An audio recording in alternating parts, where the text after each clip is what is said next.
বর্তমানে বেগুন গাছের পাতা কোঁকড়ানো একটি কমন সমস্যা হয়ে দাঁড়িয়েছে। বন্ধু, বর্তমানে বেগুন গাছের পাতায় ব্যাপক পরিমাণে ব্যাপক হারে সাদামাছি যেমন আক্রমণ দেখা দিচ্ছে, ঠিক তেমনই চষি পোকারও আক্রমণ দেখা দিচ্ছে। এর ফলে অধিকাংশ বেগুন গাছের পাতা সব কুঁকড়ে যাচ্ছে। আমি লক্ষ্য করছি বন্ধু, আমি কেজি কেজি রাসায়নিক সার এই বেগুনের জমিতে ঢেলছি, কিন্তু বন্ধু কোনো কাজ পাচ্ছি না। আমি হয়তো ভাবছিলাম ফার্স্টের দিকে যে হয়তো রাসায়নিক সারের ঘাটতির ফলে আমার গাছগুলিতে গতি দিচ্ছে না। এখন দেখতে পাচ্ছ ভালোই গাছগুলির কিন্তু গতি আছে। এর আগে গতি ছিল না, গাছ একেবারে বাড়ছিল না। আমি ভাবছিলাম হয়তো 14-35 সারে কাজ করছে না, তাহলে একটু সুফলা দিই। সুফলা দিলাম, তাও কাজ নেই। তাহলে ভাবলাম যে হয়তো ডিএপি দিলে হয়তো কাজ হবে। ডিএপি দিই, তাও কাজ হয় না। তখন আমি একটু ভেবেচিন্তে দেখলাম, একটু পরীক্ষা নিরীক্ষা করে দেখলাম গাছের পাতায় কোনো পোকা আছে কিনা। আর আমি কিন্তু অলরেডি জানি যে চষি পোকায় কিন্তু গাছের গতিটা বৃদ্ধি করতে দেয় না, অর্থাৎ চেলা পোকায় কিন্তু বেগুন গাছের গতিটা বৃদ্ধি করতে দেয় না, এবং এর ফলে গাছের পাতা দুই একটা কুকড়া কুকড়া ভাব হয়ে নষ্ট হচ্ছে। আমি তখন বন্ধু নানান রকম কীটনাশক বিষের দিকে আমি না গিয়ে আমি সরাসরি বন্ধু আমি যে বিষটা ব্যবহার করি সেই বিষটা আমি কিন্তু কিনে নিয়ে আসলাম, এবং নিয়ে আসার পরে আমি গাছে স্প্রে করে এখন আমার গাছের গতি দেখতে পাচ্ছ ভালো রকম বৃদ্ধি পেয়েছে, এবং গাছগুলিতেও কিন্তু দু একটা করে সবে বেগুন আসছে, সবে বেগুন ধরা শুরু হয়েছে। আমার এলাকায় 1 কেজি বেগুন এখনো পাইকারি রেটে 35 টাকা কেজি বিক্রি হচ্ছে। হ্যাঁ বন্ধু, 100% সত্যি কথা বলছি আপনাদের সাথে। তাই বেগুন যদি আমরা একটু গাছটাকে যথেষ্ট যত্ন করতে পারি, তাহলে এখান থেকেই প্রচুর ইনকাম অবশ্যই হবে।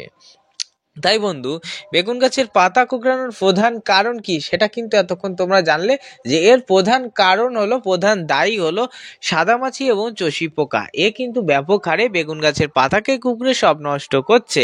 তবে সমাধান কি, এ থেকে বাঁচার উপায় কি?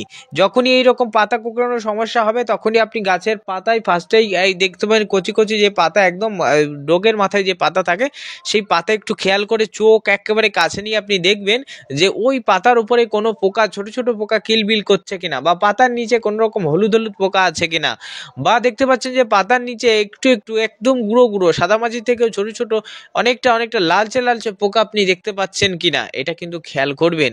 যদি দেখতে পান, সঙ্গে সঙ্গে আপনাকে দুটো ওষুধ একসাথে মিশ্রিত করে দিতে হবে। শুধুমাত্র চষি পোকার বীজ দিলে হবে না, সাদামাছিও কিন্তু বেগুন গাছের একেবারে গতিটাকে দমন করে দেয়, গতিটাকে একেবারে কমিয়ে কিন্তু শেষ করে দেয়। তাই তোমাকে আমি রিকমেন্ড করব, তুমি বাজারে জলদি জলদি চলে যাবে। মিনিমাম তোমাকে 300 টাকা নিয়ে গেলেই হবে। বাজারে মিনিমাম গিয়ে অবশ্যই অ্যাসেটামারফি 20% গ্রুপের ওষুধ বাচ্চা বাচ্চা ব্যবহার করতে হবে। অবশ্যই 10 লিটারে মিনিমাম 20 গ্রাম একদিন বাদে একদিন প্রথম দিকে ব্যবহার করতে হবে সাদামাছির জন্য, ঠিক আছে? কিন্তু চষি পোকার ওষুধ একদিন বাদে একদিন না, সপ্তাহে 2 দিন দিলেই চলে, ঠিক আছে? তবে সাদামাছি যদি প্রচুর গাছে থাকে, তার জন্য একদিন বাদে একদিন দেবে। আর যদি দেখেন যে সাদামাছি নেই গাছে, তাহলে তো কোনো প্রশ্নই আসে না, সপ্তাহে 2 দিন সাদামাছির ওষুধ দেবেন, কোনো সমস্যা নেই। তাহলে অ্যাসেটামারফি 20% গ্রুপ ওষুধ বাচ্চা দেবেন, দিলে এ কিন্তু সাদামাছি মারবে। এবার চষি পোকা মারা শক্তিশালী ওষুধ কি? চষি পোকা আবার মারতে হবে, তাহলে চষি পোকার ওষুধ কি? চষি পোকার ওষুধ বাজারে নানান রকম ওষুধ আছে। কেউ বলছে ডেলিগেট দাও, কেউ বলছে উলালা দাও। আমি বলছি না, ডেলিগেট উলালা কিচ্ছু না, তুমি কোনো ওষুধ দিও না। ডেলিগেট উলালা অত দামি দামি ওষুধ তুমি দিও না। আমি তোমাকে রিকমেন্ড করবো বন্ধু, তুমি অল ক্লিয়ার বিষটা ব্যবহার করো। অল ক্লিয়ার আমি ডিসপ্লেতে ছবি দিয়ে দিচ্ছি, নিজের এলাকা থেকে ক্রয় করো, নিজের এলাকা থেকে একটু জোগাড় করে নাও, একটু শহরের দিকে খোঁজ করো, পেয়ে যাবে। অল ক্লিয়ার একটা জৈব ওষুধ, গাছের কোনো সাইড এফেক্ট করে না, ঠিক আছে? কিন্তু যে রাসায়নিক যে বীজগুলি যদি গাছে ব্যবহার করে বেশি বেশি, দেখবে যে গাছের সাইড এফেক্ট দেবে, পাতা হলুদ হবে, গাছের গতি দেবে না, ফল ফুল হবে না, এই নানান রকম সমস্যার সৃষ্টি হবে। তাই আমি তোমাকে রিকমেন্ড করবো অল ক্লিয়ার বিষ 10 লিটারে মিনিমাম 12 ml, আর 15 লিটার বাইলে মিনিমাম 16 থেকে 17 ml জলে গুলে গাছে স্প্রে করো সাদামাছির ওষুধের সাথে। আমি কথা দিচ্ছি 1 সপ্তাহের ভিতরে তোমার গাছের সাদামাছি এবং চষি পোকা 1 সপ্তাহের ভিতরে আসবে না। তবে হ্যাঁ, ফার্স্টের দিকে প্রথম সপ্তাহে 2 দিন ব্যবহার করবেন, তারপরে সপ্তাহ থেকে 1 দিন ব্যবহার করবেন, এবং 1 সপ্তাহের ভিতরে আপনি খেয়াল করবেন যে আপনার গাছের পাতা আর কুঁকড়াচ্ছে না। তাই বেগুন গাছের পাতা কুঁকড়ানোর জন্য কোন বীজ কিভাবে ব্যবহার করতে হবে তা কিন্তু আমি এই সংক্ষিপ্ত ভিডিওতে আলোচনা করলাম।